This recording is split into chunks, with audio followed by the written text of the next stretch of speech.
order and stuff like that, or just going? You don't have to be that formal even. No, and I'm not going to take minutes like because Right. you're not taking votes. Wade's just going to take like some meeting notes so that we keep like a workflow of what we talked about. Good. Got it. There we go.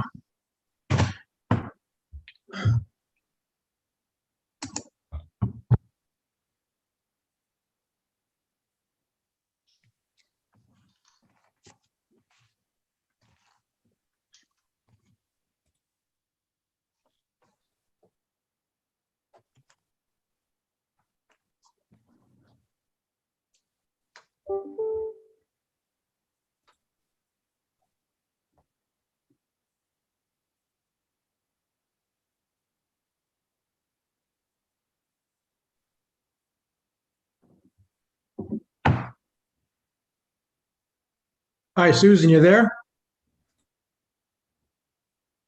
Yes, can you hear me? Yes, we can.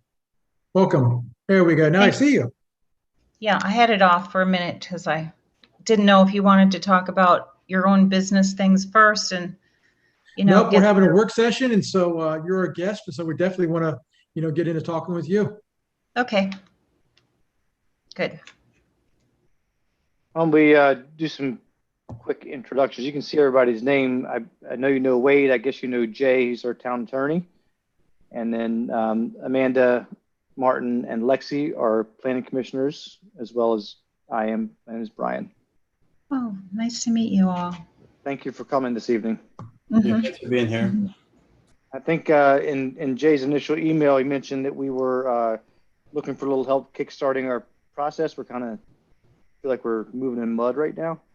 Little direction, little advice on how to get this underway and get it tackled would be great. So I see that your last comprehensive plan was approved in 2011.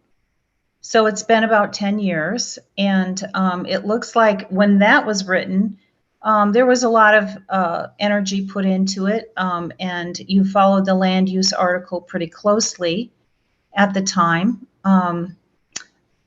Montgomery County's Thrive 2050 plan is in process and it's being worked on by the county council at this time.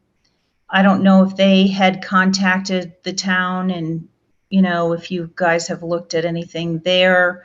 Their comprehensive plan or general plan is really very policy oriented and kind of giving an overall viewpoint from the overall county. You're a municipality, you have planning and zoning authority, so you're required to create this comprehensive plan or master plan. So what have you done thus far to prepare for the update of your master plan? Well, first, yeah, there were no substantial steps, I would say, but our first movement was to make sure everybody has reread the master plan. We've all agreed to have done that within the last few weeks. We have set up meetings, work sessions such as tonight, in between our regular scheduled meetings, dedicated just for the comprehensive plan. And we've reached out to civic organizations in the town to join us and gain their input on the direction for the next comprehensive plan. Mm-hmm. And I think that's about it. Am I missing anything else? No, that's about it right now. We're kind of broken down what steps and what areas we need to concentrate on. What are the elements that are required by the state? We talked about those kind of things. Mm-hmm. Okay. So did you notice that there was a new law passed in 2019 regarding the housing element? I don't think so, no. Oh, okay, so I can send you some information on that. I looked at what you have currently for your in 2011, what was adopted, and you're a small town. Things may not change real quickly where in your little town. some towns really don't want a lot of change. They want to keep the town the way it is. I get the impression from the 2011 plan that was a high priority at that time. I don't know if that's still the way your residents feel or not. Do you want to expand on that? Yeah, just even if they wanted something different, we are handicapped by our TDML. So we really don't have capacity in the town for, we're probably less than 1,000 more residents. Great way. Right. So yeah, our infrastructure capacity really restrains us from much growth. Mm-hmm. Mm-hmm. And I think people are okay with that. And we're certainly going to find out when we do our survey and our outreach to our public. But I do believe it's going to be right in that same ballpark. Mm-hmm. So have you had much development pressure? No, we had 400 homes that were approved in 2006 and 7 timeframe, and those are currently just being completed. So it's been a slow kind of growth over that time period. Not even with all this, real estate pressure that's going on. Nobody's come out and said, oh, we want to buy up some farmland and rezone it. No one's come. Well, so the thing of it is, in town, there's very little that's owned by just a couple people that are farmers, and they're not going to let go of their land. And the second thing is we'd have to annex more land because there's not that much just open space within the town, and we're surrounded by the ag reserve, which is what was ruled by the county, and it's 25 acres per household. So it's fairly protected as far as that goes. Okay. So it's possible that there could be a little bit of infill development might be desirable. Yes, definitely. Maybe some rebuilding of commercial areas or, bringing in new stores or something like that if, they can be supported. So I reviewed the Barnesville Comprehensive Plan when I first started. I've only been with the Maryland Department of Planning for about a year and a half, a little over a year and a half. So I don't have a huge wealth of information, on how to tell you how to proceed. But the Barnesville Comprehensive Plan it's a similar town to what I get my first impression is of Poolsville, although it might be even much smaller than Poolsville. And they also had the thought to keep their town pretty much the way it is. They don't have a lot of changes. They wanted to change some of their street patterns and create a more walkable area, but they didn't have a lot that they wanted to change either. And the land use article says, probably what you've been reading online, that you have to update it every 10 years. But it really says you should update. Can you still hear me? Because you're all frozen. Oh, yes. Oh, yes. Okay. It really says in the land use article that the town can update, and that if they do, they should try to every 10 years if they feel that they have changes that they're trying to, basically it usually relates to growth, because that's how towns change, their communities grow.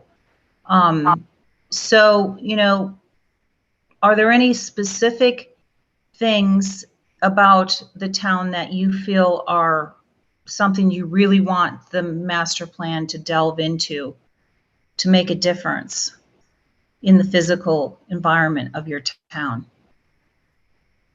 Very good and that's question. one conversation we need to have. I was involved with the last 2 master plans, 2005 and 2011.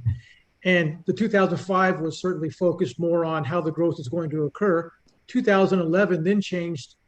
I think what it's going to be this time also is there's not going to be much growth. So there was a focus on revitalizing the downtown area, creating economic development type of a structure in place to help the businesses. So I think we're going to be concentrating more in that aspect again. And, like I said, we haven't really had a real work session to throw it out there what everybody's vision is going to be for the next 10 years. Mm-hmm. But I'm pretty sure it's probably going to go in that direction. And please, everybody else speak up too. Well, that's what today was about. We're going to bring our wish list or what we thought we wanted to address to this work session. So it's a very timely question. Okay. So do you want to discuss what you want to change, and I can listen and sort of think about what you have to say, and perhaps, you know, it will spur some ideas on how you could achieve some of these visions? I like that. Who wants to get us started?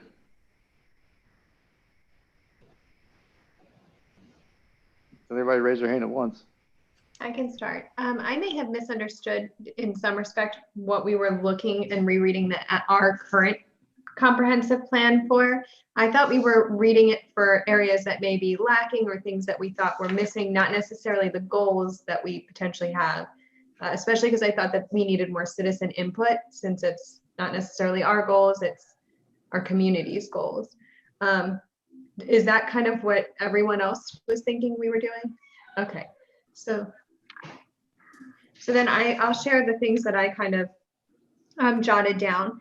And I think some of this goes on to what Lexi had said last time. I think that the history section of our town is not, it could be way more robust. The history of our town is really interesting, and it's a very old town. It's got a lot of unique history.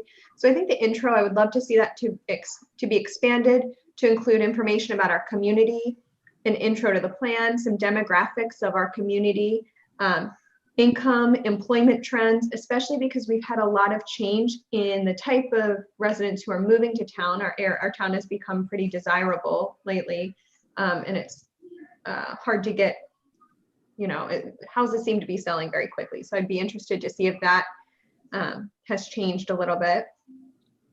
So that was my first thing. In the vision statement section, I would love to see an overview of the goals there. Not necessarily embedded throughout each section. I found them a little bit hard to find, and I think if in some of the other master plans or comprehensive plans I looked at, they had them all kind of together in one section and either broken up into short, midterm, and long-term goals, or something like that in terms of how they broke up the goals and how they would achieve them. I thought that was pretty helpful and user-friendly for community members to access. The next thing I saw was in community facilities. I don't know if this is where it would go, but I feel like our town is very big on our community events, like Fridays on the Commons, Poolsville Day. I don't know if that's where it would go, but it felt like it should go somewhere. That's really important. I feel like an important characteristic of our town character that is kind of missing, or I didn't see. Doesn't mean it's not there. And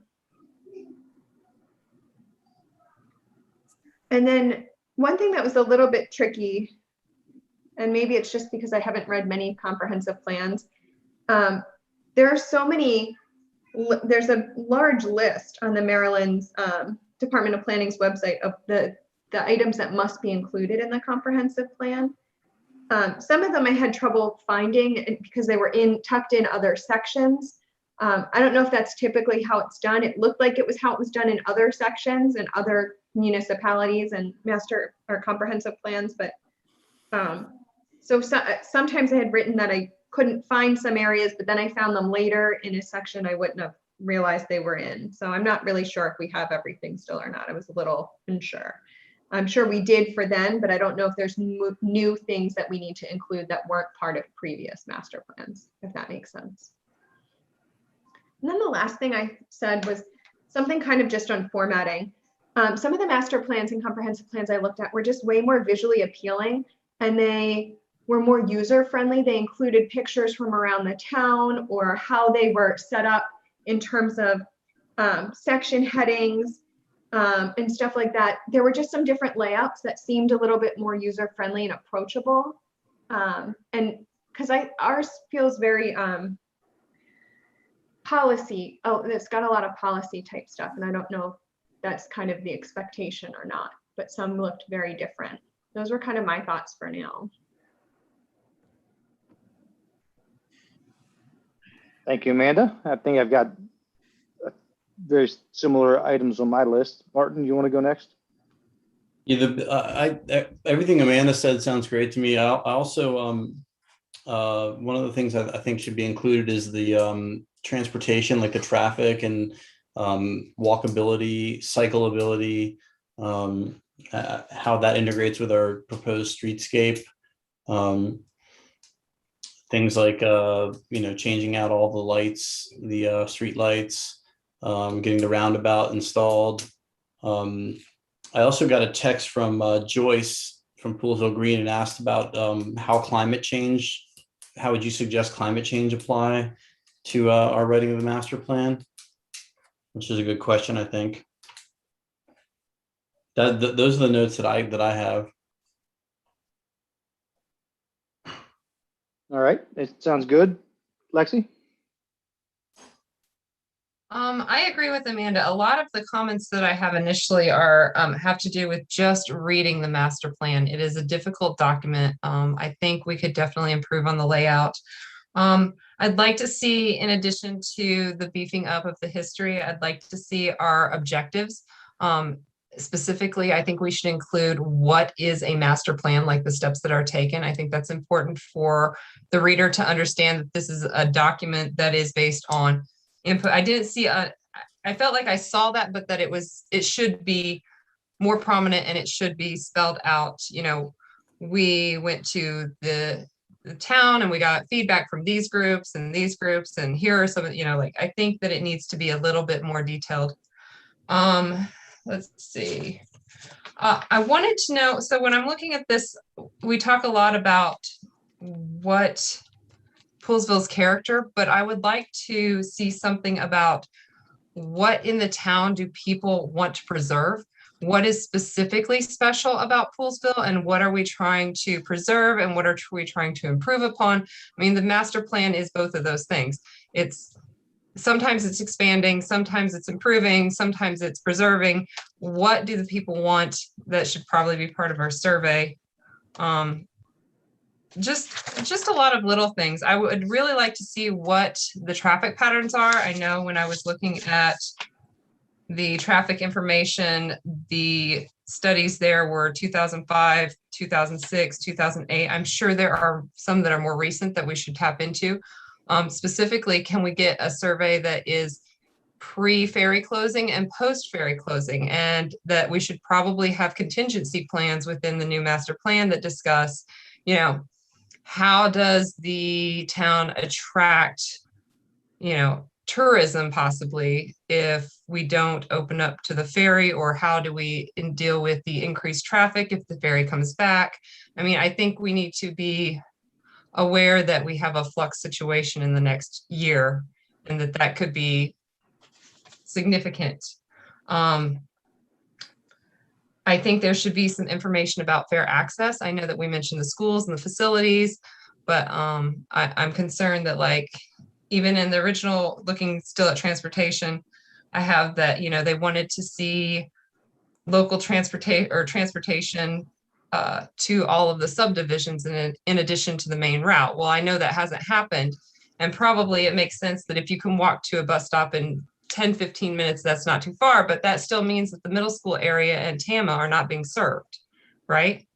Would I be correct in that assumption? They have to go out to Fisher Avenue off of Tom Fox. Yep. No, right. And that's not really walkable. Right. There were discrepancies in the critical downtown area. It was defined as being from Elgin to Cattail, but even in the streetscape, if you look at it, it goes from, what is that? Westerly? Is that what it is? Wooten. Well, it goes from Wooten to what's just beyond West Willard. West Willard, thank you, West Willard. I'm terrible with street names. West Willard. And the streetscape even shows that it's a bigger area. Plus, you have CVS right there. I think that should be included in that central business district. And we should talk about, what do we want to try to bring? Are we looking for bigger corporations to come in? Do we want to infill with a bunch of small businesses? What are we trying to build? What do we need to build for the community? And again, I've never dealt with the master plan where I get to a section and it's like, see Appendix D, and then you're like flipping back, and you're like, well, that could have totally gone there. And also, what happened to Appendix A and B and C? I haven't gotten to that yet. Like, I think that we should consider making it just more user-friendly. You know, you shouldn't have to flip to the back for a streetscape when it could just be part of that section. So, I mean, as for what I'd like to see, you know, I have my own personal things, but those don't matter so much as what the town really wants. And I think we need that survey first. I'm good. I think that's fair. Very good perspective. Thank you. I'm not going to drag it out too long. I thought the historical perspective was a little weak, so Amanda was, you know, hit that right on the head for me. And my comment about the vision statement was bottom line up front, like let's be very clear about what it is, and then explained it a little bit maybe, so it's a little bit more clear. So I think we're talking about the same thing there. I think again, you know, when we designed the streetscape, it was before we owned the roads, and I think maybe a review. I don't know if it needs to be redone because it's not that old. Let me jump in here real quick, because tonight I was going to share it with you, but in 2018, the Planning Commission and Town Commissioners commissioned a outside company, a landscape architect, engineering firm, and they redid the whole streetscape plan. It's not in the new plan, but it's on the town's website, and we can share it with you, but it has a lot more detail, cost estimates. It included the flashing signs that are installed now. That was all part of it. So there's a lot of things that you guys need to be brought up to date on that not been shared. Yeah. And I was part of that back in 2018. I remember doing it. I couldn't remember the aspects specifically. So that would be good. I thought the pedestrian and bicycle access, especially with what's in front of us and for the development in next to town hall potentially, that would be a very good thing to readdress and make sure we get that going in the right direction. And then I was surprised after rereading it. I didn't realize it the first time, but there's very little in here about sustainability, and Poolsville is a pretty efficient town. And we should probably tout that a little bit more in this comprehensive plan, and maybe even get into how much further we can go. I mean, being in the ag reserve, I think we're unique, and I think that's something we may be able to push even a little bit further. I don't really have an idea. That's certainly a new development. That started after the 2011, all that, the solar arrays and sustainable Poolsville and all that. Yep. So yeah, I think we're all very like-minded, and I don't really have anything that was not already discussed. So. Also, one thing that we talked about, and we're sort of kicking around, we're not sure how much or how little to use, but we have some funds set aside to possibly hire a consultant to help us write this master plan. And I'm just curious your thoughts on that. Like for a town our size, do most towns our size use a consultant? Like, would we be silly to rely on a consultant for just a little bit or just a lot, or, just your thoughts on that, if you don't mind. You're muted. Yeah, I think you're on mute.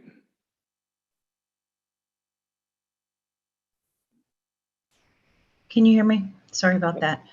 I recently heard from one of my colleagues that it generally runs about $25,000 to write a master plan. So it could, of course, always be more than that, because it's, one of those things. So it's possible that you could hire someone. I also could try to investigate if there's any grants available that could help your town. Because with all the money being provided to the state through different, COVID-related relief funds, there might be something available.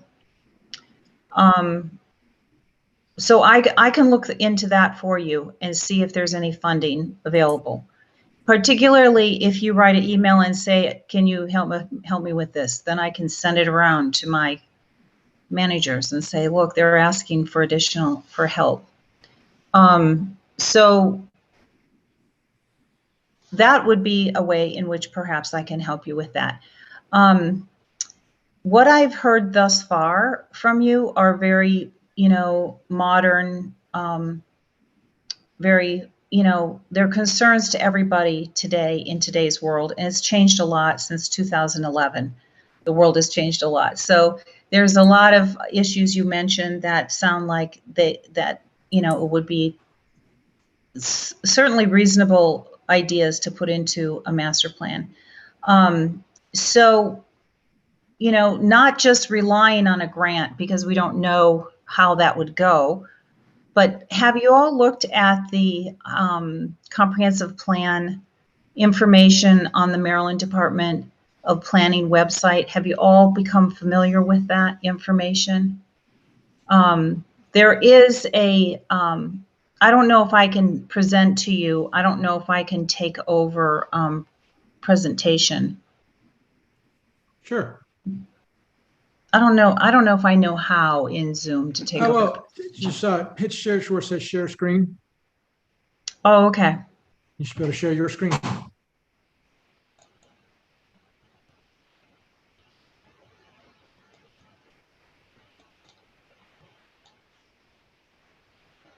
Okay. So let's see.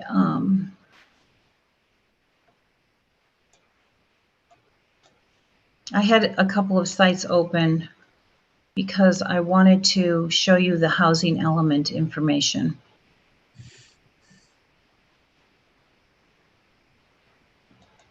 But what I'm going to do first is go to the comprehensive.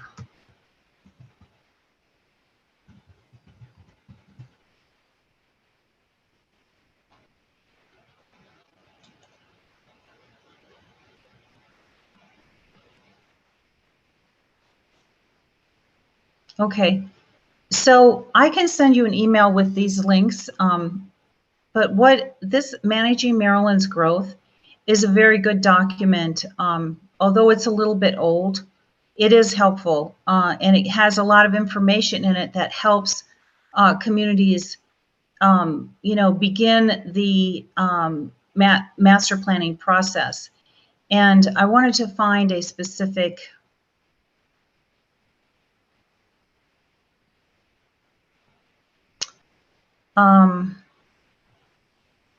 I'm sorry, I have to like scroll through here a little bit, because you were talking about how to, create objectives and visioning and that type of thing. And there are some surveys in here that might help you with that. This preliminary checklist,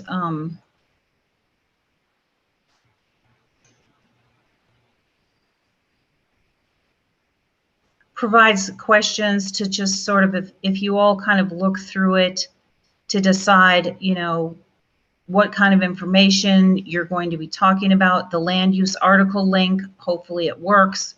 If it doesn't, I can send you that link. And this list gives you, what must be included, although it lacks the housing element, because this was written long before the housing element came into being, which I can go through some of that information with you too to help you understand that. And making sure that you hit all of these points is, the minimum, basically. There are 12 visions of the state included in the land use article, and those 12 visions are supposed to be, adopted by the local jurisdiction along with their own visions for their areas. It doesn't say how these visions should be implemented, but it's basically good planning concepts for those topics. And then there's a comprehensive 10-year review cycle evaluation checklist to also help you sort of go through. There's a growth tier map. I think it's adopted by the county. I don't know that your town actually has that. I think it's adopted by Montgomery County. So let's go through this. Oh, those are all checklist items that would be good for you to go through and see. You know, even a consultant needs to use this document to help them. Then it goes on to say targeting dates for comprehensive plans when they're due. Some of those dates are not great and not accurate, actually. See if Poolsville's on here. See, this is 6 years, so that's old. Let's see what this says.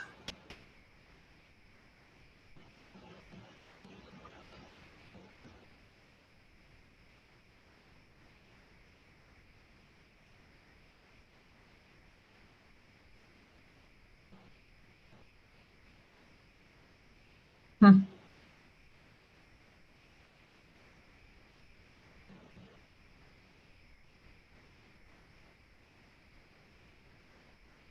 Hmm. Some of those dates are not very accurate, I don't think.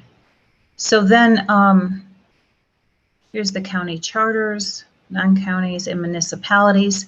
This is another checklist that you can use, and it should link directly to the land use article so you can see, you know, one of the requirements is goals and objectives that was mentioned, and it really needs to be included in it. Development regulations are another aspect. If you think there are certain regulations that need to be amended in your zoning ordinance or your subdivision ordinance, again, that doesn't include the, okay, that list that I was looking for did not seem to be in there.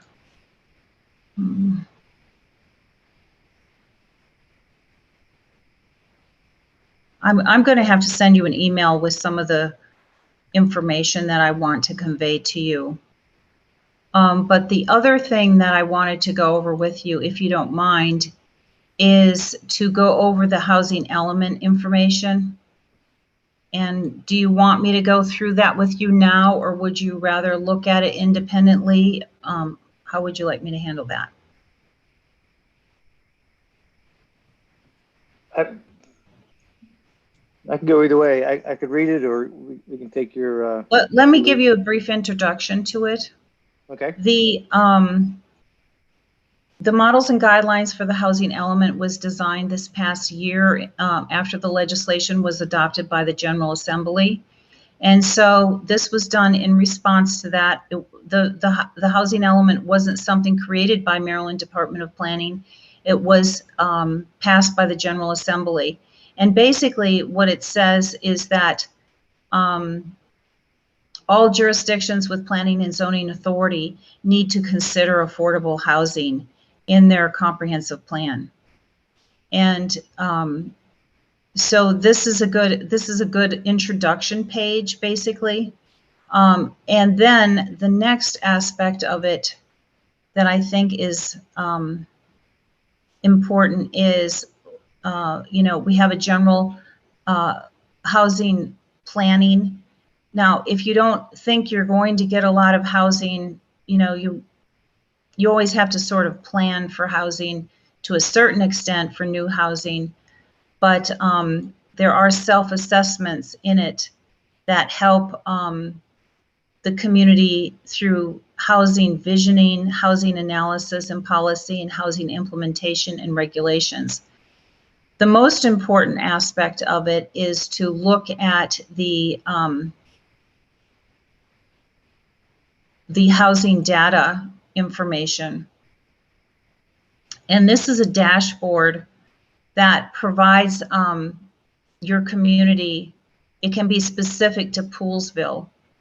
And by using this, it will help you figure out what the current situation is. And let me put that on for a minute. I'm going to put Poolsville in here.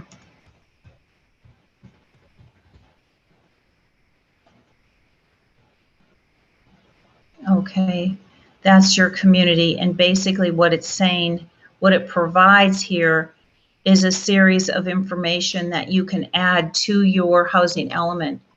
So Poolsville is in the Washington, Arlington, Alexandria, DC, Virginia, HUD metro region, and the area median income is 129,000. So based on the average median income, the law states that you need to incorporate workforce housing, at least provide a definition of what it is, and that's 60 to 120 AMI, and that information is provided here. And then it also says that you need to incorporate the definition of low income housing, which is less than 60% of AMI, and that is approximately 77,400. So it then also breaks down the affordable housing from a home ownership and a rental standpoint. And this document, this dashboard then takes all of this information. This is all specific to Poolsville. It looks like you have a housing occupancy of almost 92%. So you don't have a lot of vacant units in the community. It provides monthly owner costs as a percentage of income. So it looks like only well, that 86.6% of your households pay less than 30% of their income towards their housing, and the remaining portion is paying greater than 30% of their housing, and that's considered to be housing burdened. Then it gives breakdown on rent and percentages of households and that type of thing. It's just a good overall information gathering tool that if you begin to work on your housing element within your comprehensive plan, I wanted you to be aware of this.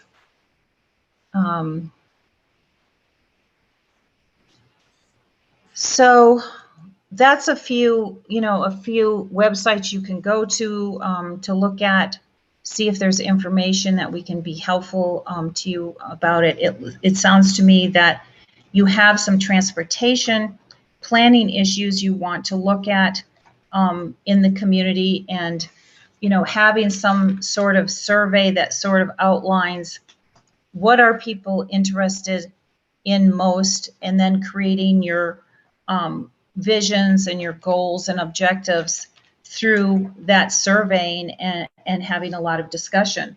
I don't think you should be worried about a time frame. You don't have to worry about the 10-year period, because it takes time to create these documents and it takes time to work with the community. So I don't want you to feel like you have a deadline, by December of 2021 to get this completed. Good. We also have staff, we have transportation planners on staff that might be able to help you with specific issues. Sometimes you want to have a transportation planner maybe just come out and look at a particular, certain aspect of your transportation system. Now, I heard you mention that there's a ferry crossing, which I wasn't aware of, frankly. But that's something that maybe they can provide some metrics for you on transportation, predicted trips and that type of thing. What else did I hear?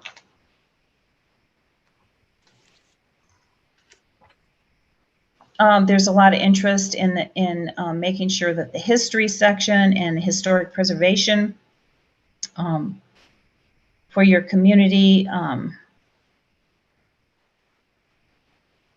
I heard some discussion about community events and community facilities, and perhaps you want to work on some placemaking. How do you improve some of your public spaces? And then there might even be some room for urban design. Even though I wouldn't consider your community all that urban, I did sort of drive around on Google Earth and looked at your streetscapes and things like that. And it seems like there could be a little work done on the streetscapes, maybe some additional landscaping. If you don't have any landscape manual associated with development, it might be something you want to create in the future. Something simple, something not too costly for the applicants, but most new developments, they should be, providing about 2% of the budget on site landscaping and improvements. And, you might have some architectural guidelines in your community to make sure that your any new development that comes in is sort of in keeping. If it's right next door to a historic structure, you might want to have it look a little bit like, or reflective of the historic building. Not necessarily look like a historic building, but if it's brick, maybe you want to have the front facade be brick or something like that. So there's a lot of things from that perspective too that I think small communities don't necessarily include in their general plans. And then once they're in the general plan, that's sort of your policy setting document. It would then move down into your zoning and your subdivision regulations. If you have subdivision regulations, I think you probably do. But I am an expert on zoning and subdivision. I spent 30 years in Prince George's County, watching it change from a very, rather rural horse country to a very urban metropolitan county. Yeah. Thank you. If you would, I will certainly take all the links. I think everybody here would be willing to take all the links that you have. If you could forward that to Wade, or we'll take advantage of that. The one thing you touched on, I didn't want to interrupt, so I wrote down a note. Something about new developments should contribute 2% of the budget for. So all I'm saying there is that the as a landscape architect, many projects come in for redevelopment. Of course, I'm talking about projects that are a large scale, and I don't know if your town has that capability, but if there were large projects coming in, even industrial projects, about 2% of their budget. When you work in the private sector, generally, it's about 2% of the budget should go towards landscaping and site features. So not that you would regulate that, but it is a point that, if you're concerned about climate change and, impervious surfaces and tree canopy and things like that, that's how you get it, by requiring them to put in a certain amount of trees to create a tree canopy, especially on properties which are highly impervious. That makes sense. Mm-hmm. The 2% of their project budget they would have set aside for landscaping, typically. Landscaping and maybe your parking lot construction, things like that. But anyway, I'd be happy to help you with. I haven't looked at your zoning ordinance recently. We might have sent a Gen zoning email to ask you to look at the zoning categories that we had created. Wade, I don't know if you ever received that, and I can't remember if we. When was that sent out? Do you know? Oh, it was, I don't know, maybe 6 months ago or something like that. But it was just, the state is trying to put together a statewide generalized zoning, and it's called a residential development capacity analysis for the whole state. And we asked each of the jurisdictions to look at the zoning. So since your town is within my area, I cover Montgomery, Prince George's, and Frederick counties. I would have sent an email on that, but that, the zoning, and it is really, it's not directly part of your comprehensive plan, but your comprehensive plan sort of sets the visions and the objectives and the goals, and then how do you implement it you implement it through zoning and in subdivision regulations. Right, we've done that in the past. But if you could forward me whatever you sent 6 months ago, just so I make sure I have it. Yeah, I might have had the wrong email address too. Probably so. There was some transitioning with things. Okay, 6 I months can ago. do that. Hey, wait, as an aside, can I ask you, do you have a Poolsville address right now? Or is it just the Cox one? Just the Cox one. Okay. Do you think it might be advantageous to get the Poolsville one? I mean, it looks like you're going to be here for a little while. Yeah, Bobby could probably set that up. That'd be easy. Yeah. Okay.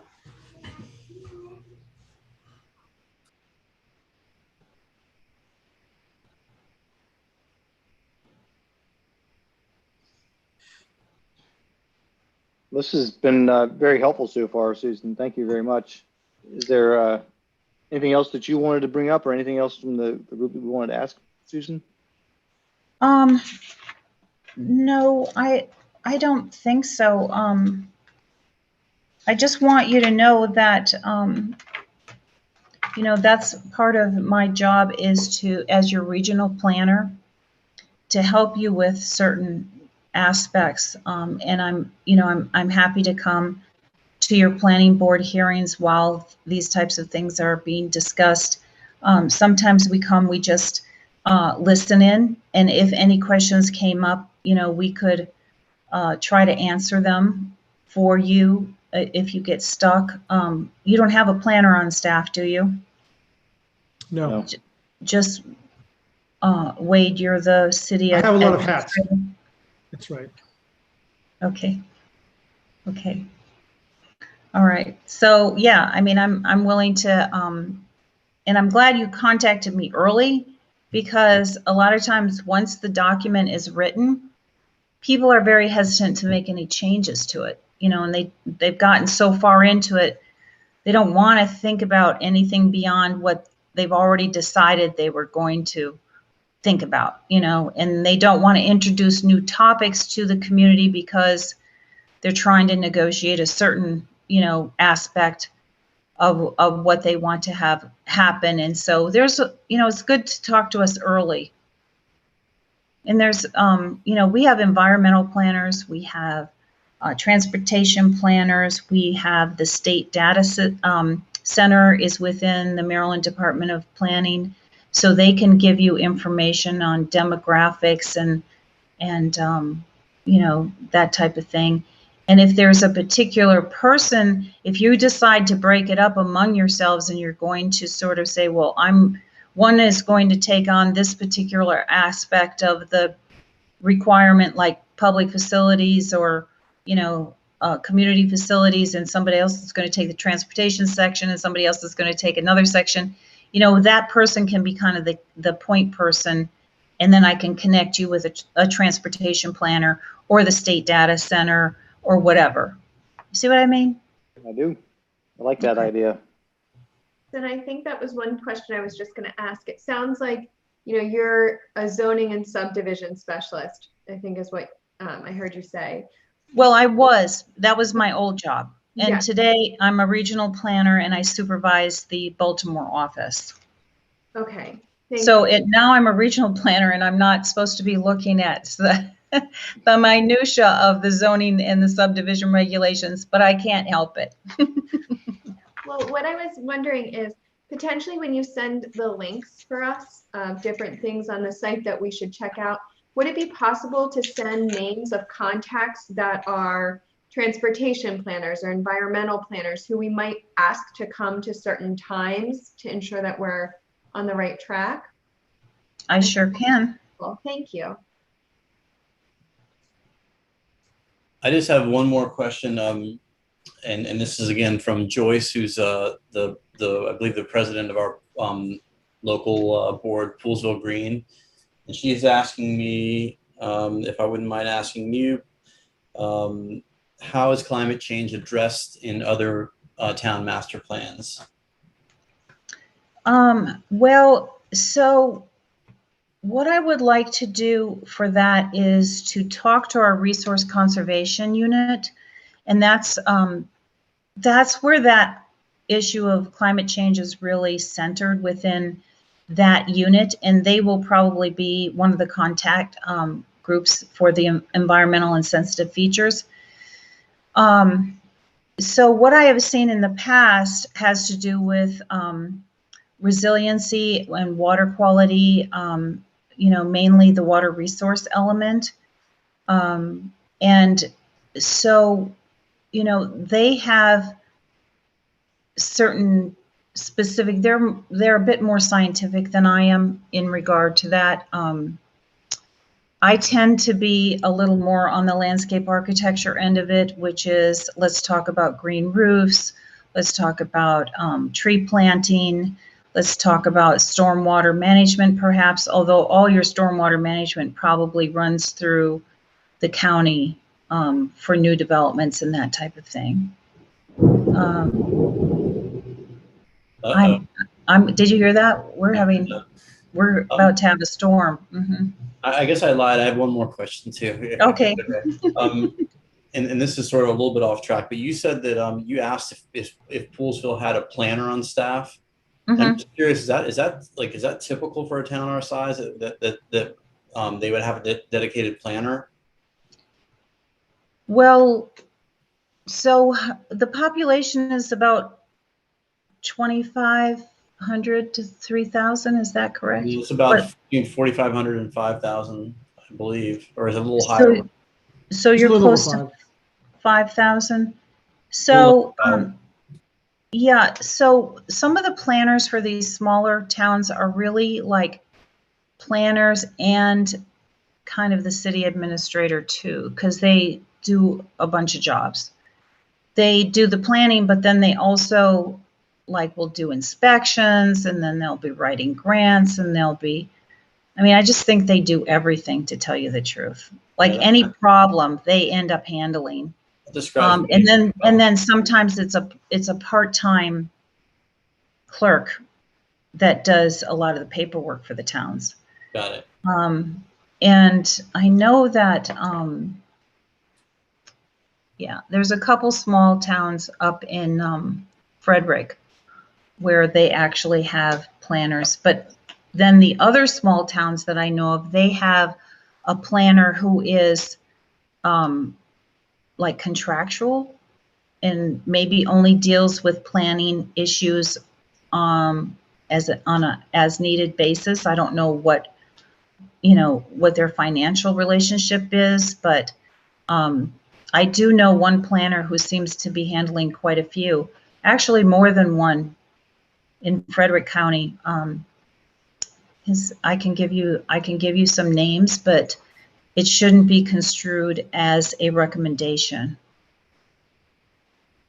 Yeah, that answers my question. Thank you very much. Mm-hmm. You're welcome. So I guess we don't have a planner on staff, but we have one on retainer with Wade. And John fills the gap also. Right. Permit reviews and site plan reviews and all those things. So. Very good. Anything else, anybody? Susan, as far as I'm concerned, you're welcome to sit around and witness the rest of the work session. But if you have other things to attend to, you're welcome to go as well. I think I'll sign off. I can see we're getting quite a storm. So I think I'll sign off. It's been a long day for me today. Sure. But thank you very much. It's really nice meeting all of you. And I look forward to communicating with you and being of assistance as much as I can. Thank you very much for being here. Be in touch. Yeah, thank you. Okay, thank you. Bye. Bye. Wade, you said you had a couple of things for us also? And just in general, we were talking last time about the visions. And so John and I, we do a lot of the portions of the master plan because it's a nuts and bolts part of it. And the visions and the things you guys brought up that weren't in the sustainable fair access, those are things that John and I don't really mess with a lot. It's through the planning commission or those individual groups that are going to submit things to us, and we'll help put it all together. But we're definitely the nuts and bolts guys that work with the state, on the resource element or the transportation. So that's how it's been the last couple. I probably see it being that way to a certain extent because we are the technical guys, right? Not the other stuff. So if you guys wanted to, you want to talk about population. because that's going to drive really our land use plan. And right now, I think I got a paper here. I look at it for a second. Let me get her off here first.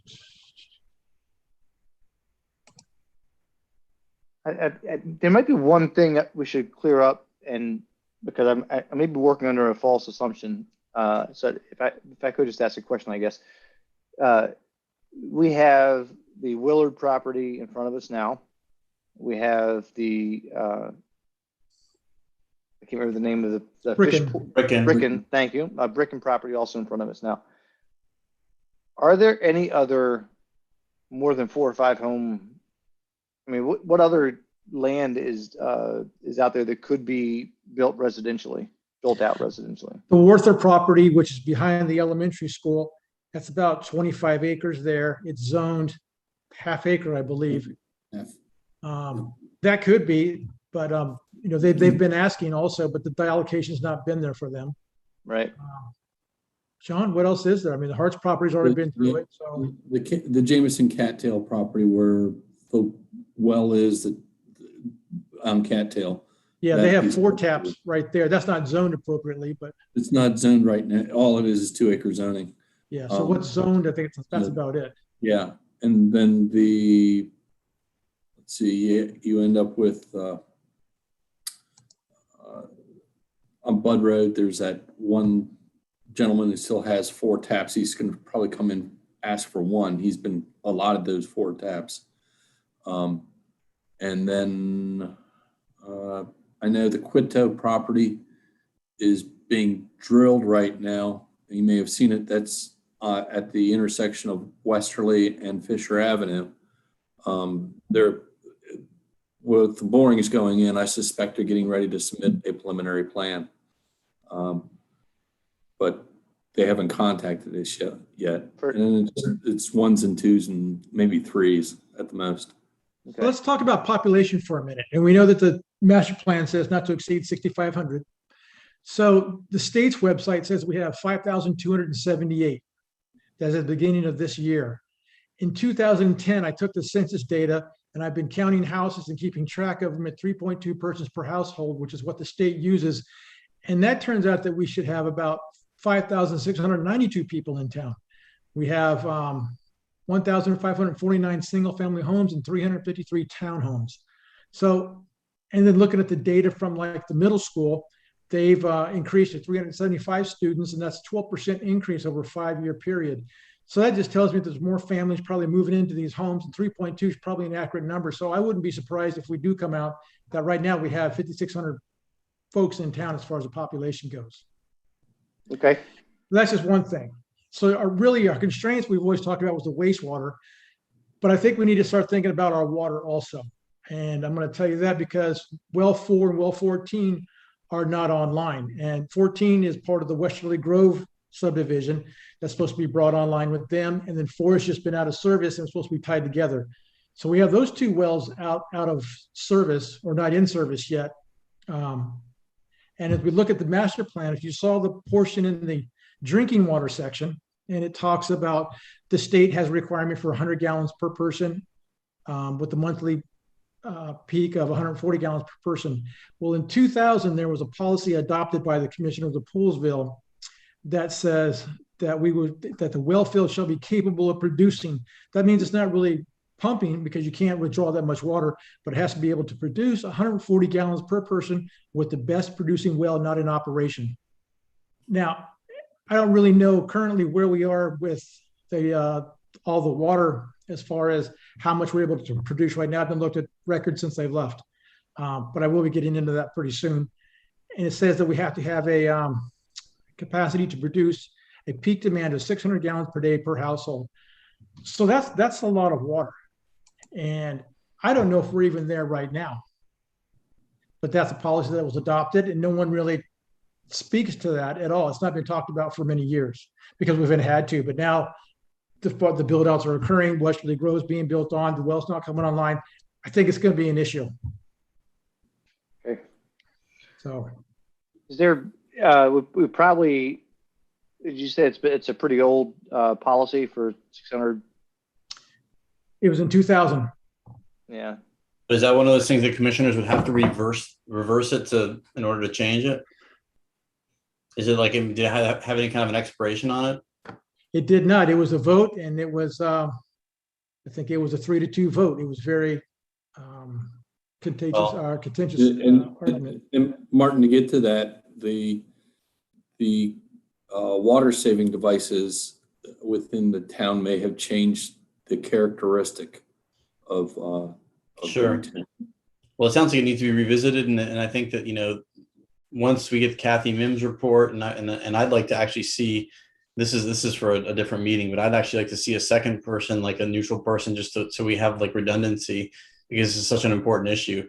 You know, once we get those water reports, I think we can revisit that and figure out if it can be raised or, you know, whatever.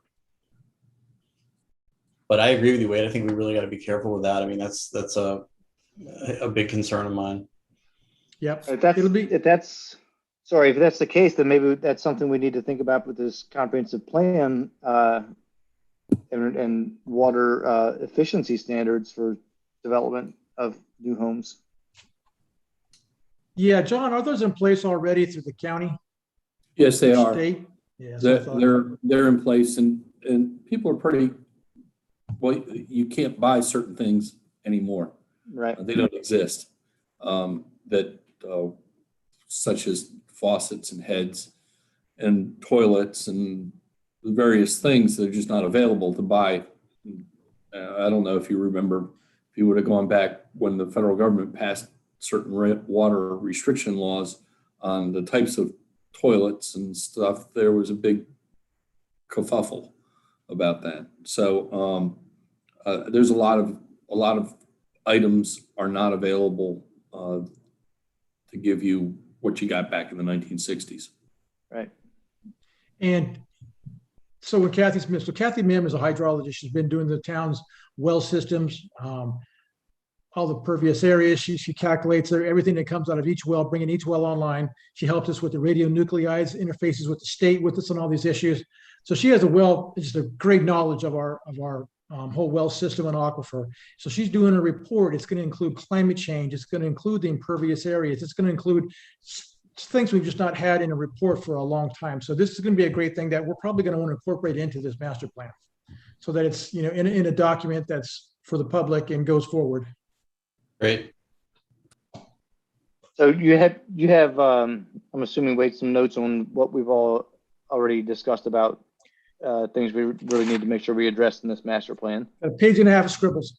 Okay, just make sure your water gets part of that. You know, I mean, I know we won't forget about it with what's coming, but I'd like to at some point have a document that kind of focuses us on the things that we've identified, and maybe even the stuff that after we get through some of these meetings that have been identified by civic groups, to kind of focus us. And then hopefully at some point we can look at the other parts of the master plan and say these can be remain as written, or these we need a freshen up of something, so we can focus our energy on things that are a little bit more the higher level of effort. No, that's what I was hearing too, and definitely Lexi and Amanda could square me away, but that's what I was thinking too. The nuts and bolts parts just need to be updated and squared away, but there's a lot of pieces that are missing, like the fair access, sustainability, and, you know, transportation issues need to be updated.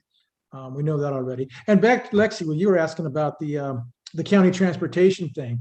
So we're fighting, it's a continued battle and needs to stay in there to improve the transportation system from the county, but they kept on denying us, and they actually shortened some of the bus routes and cut them back because of the availability of the buses. We were getting monthly reports of what the ridership was, to try to justify getting more buses in town in different routes. And it's an ongoing battle, but it should stay in the master plan and maybe even revamp it so that it's an implementation item in the future. And Lexi, one of the things that you may want to consider is locations of where those, and we would recommend the stops be in these areas. So, and narrow the area down just so that it's in there, and in the future when the Park Streets Committee meets, they can narrow those areas down, and you've already done the homework for them. Speaking about the traffic considerations, so we have lots of data pre the ferry closing. And we do know that it's impacted. We actually know, based upon some old numbers, what the counts were going out to the ferry and coming back from the ferry. So we would be able to deduct those out. And those routes are typically down Fisher Avenue and a little bit down 109, but typically down Fisher Avenue. How can we get some new counts, John? How can we get some new counts? Yeah. I think what we can get is the new counts, not all the way in the town. You know, typically it was done basically in front of Whalen Commons for those counts. So we can go to the state and request a traffic count as you come into town. That'll help some. There are traffic firms that basically a guy sits there with a counter and he counts the movements. Excuse me. The wife got that, thank goodness.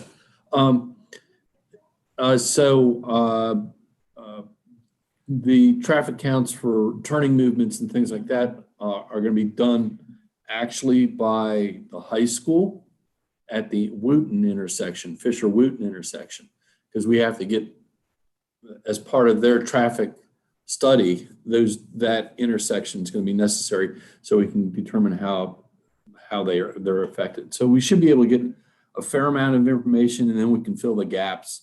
As long as it's relative or comparable data from pro and post. Yes.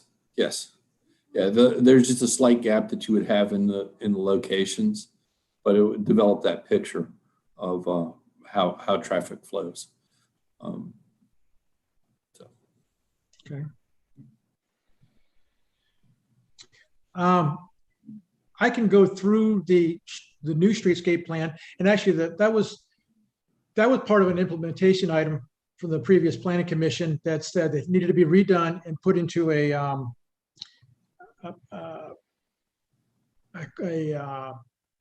what do they call it, John? Like a construction mode where if prices were attached to it, it's actually ready to go to construction. They did an estimated costing of the project a few years ago. They designed it, and then from a planning perspective, the town had then after that took over the roadway section that it deals with. There were a couple of recommendations of how to improve. Any new development that goes in would have to go ahead and comply with that streetscape concept. Unless actually it's more than a concept now. It's actually 100% ready to go, almost. Right.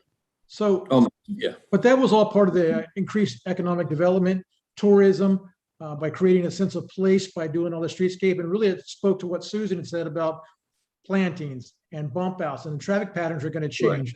Right. It's a whole lot of stuff that that's in that plan, and I'll send the link around. And if you guys want to, I can walk through it right now. To whatever you want to do. And I might be being unreasonable, but the one piece of information I thought was very useful tonight was that she said, "Don't rush. You have plenty of time. The process has started. That's all that's important." So I had it in the back of my mind, if we could keep our work sessions to an hour, that would keep everybody from overextending themselves, especially with our little bit of aggressive summer schedule with trying to do one every month. If you guys are comfortable with that, we can cut off the meeting and pick up next meeting, and we can try and plan the next couple of work sessions to be 60 minutes, give or take. I have no problem with that. Brian, I just want to bring up one thing that I am hesitant to say what I personally want to see again without knowing what the community wants at large. So I was hoping that we can prioritize the survey for the community and getting that information from the community as to what they would like to see. I mean, I feel like I have my finger on the pulse and I wouldn't step out too far from what the general population would want, but I would like to see us have real information sooner than later, I guess. I think that would help. So we think the before we finish our civic group meetings, we can put that together. Or do you want to have the civic group meetings first and then put the survey together? What do you think is I best? think it's going to happen both at once. Can I jump in for a second? July 19th, the RFP for the consultant will be in. So we'll be able to talk about that at our next work session, or next meeting, actually, either one. And then for the 28th, I have fair access, and I believe the Parks Board, both of those. It's hard to get people in the same categories to get the same night, but Right. so that is shaping up that way so far. Okay. So I think it's going to kind of be both going on. And actually, the civic groups may bring up questions for the survey that you want in the survey. So, I just wanted to add, I agree with Lexi that we're going to need obviously that data from the surveys and from other constituents, which I think we all know and agree. I'm wondering if we can at least work through some of those technical type aspects that aren't dependent on if it's a goal for something or something like that. That seems to be almost separate to me. But then knowing what the goals are for the community and for these different groups, that would help us better shape and add to those sections to spell it out a little bit more. I don't know how everyone feels about that, but I feel like that those things could almost happen simultaneously. I'm feeling a little slow on this. And I hate for people to repeat themselves. Would somebody else feel like they can recap that for me a little? It might click for me. Do you want me to say it again? Yeah. Well, I mean, just summarize for me what you're asking again. And Lexi, So, I might have been missing yours too. I'm sorry. So if I'm wrong, Lexi, jump in. But I believe Lexi was saying that she felt that we really need the citizen input before we start really drafting the plan. Is that correct, Lexi? Or am I misquoting you? Yes, I think that we need some citizen input before we draft a direction for the plan. I think I understand what you were saying about there are some technical things that we could be working on that are not necessarily going to be driven by input from the community, because they are just facts, that we could nail down and shape those and get that done while we're still collecting more nuanced data. Am I correct in that? That's exactly what I was saying. Yes. Okay. So what I'm taking from that is what you want to wait till you have the results in order to shape the vision statement. yeah, growth That's fair. patterns or everything. Yeah, Yep. housing, whatever. Yeah. And so, did I say something that was contradictory to that? No. So I'm just trying to say what's our next step from that? Then are we okay with ending the meeting at 8, or is there something we need to discuss tonight?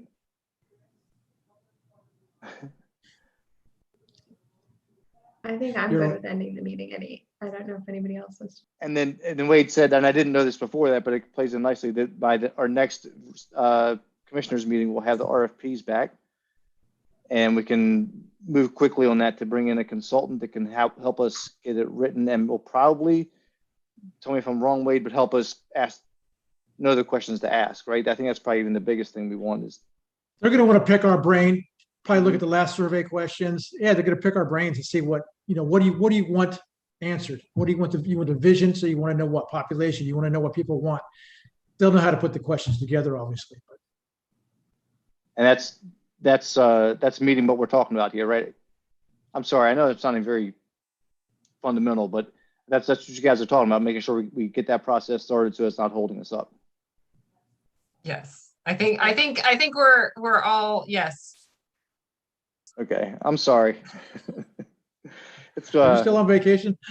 well, I got back from vacation. We had a couple of catch-up days at work, and something that's been weighing heavily on my mind. I'll just bring it up to the group because he's a legend in Poolesville. A friend of mine, Fred Spick, passed away this morning or late last night, and anyway, I was going to ask. Actually, this past week, I read the article in the Monocle that they were looking for someone to be the Grand Marshal for the Poolsville Day Parade, and I thought that he would be a great suggestion, but he won't have the opportunity. Anyway, I think that's why I'm a little bit foggy, but I appreciate you guys bearing with me. And if we're on schedule, if we're good and nothing else needs to go, then I'll suggest we end. If there's something else we need to hammer out, then let's do it real quick. All good? Okay, I'll share. I am on with- vacation. I'm ready to go back to relaxing. And that's the other thing I meant to do at the beginning of the meeting, guys. Look, I've with all this going back and forth, I thought this was a great idea. Like every other, in between each meeting, have a work session. But it is a lot, and I really appreciate you guys being here and being active, and Lexi, especially you being on vacation. Thank you very much. Okay, we done? We're done.